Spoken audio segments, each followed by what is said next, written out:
კონსენსი მოახდინა მოსამართლეს, ისე გადააკვალიფიცირა, რომ დატოვა როგორც ორგანიზება, დატოვა ისე ჯგუფურობა.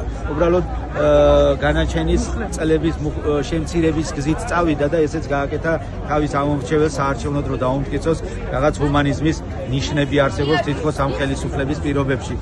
უნდა დააჯეროს თითქოს მეტი გამოსავალს არ აძლევდა კანონი, რომ გამამართლებელი განაჩენი გამოსულიყო.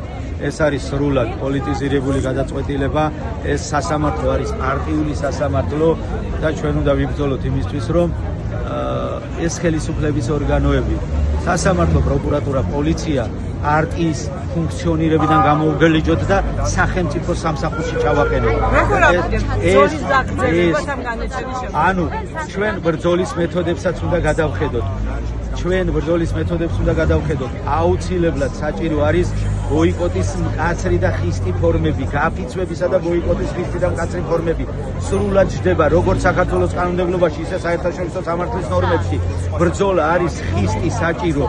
ამათ არ უნდა მივცეთ საშუალება, რომ ქვეყანა აქციონ არა თუ ბელორუსია, ჩრდილო კორეა დამსგავსებენ და უნდათ რომ მარადიულად დარჩნენ ხელისუფლებაში. განხორციელებაზე არ ფიქრობენ, მარადიულად დარჩენაზე გულისხმობენ. ქუჩის ბრძოლა აქტიური ხისტი, გაფიცვები და ბოიკოტი და ბრძოლა ბოლომდე.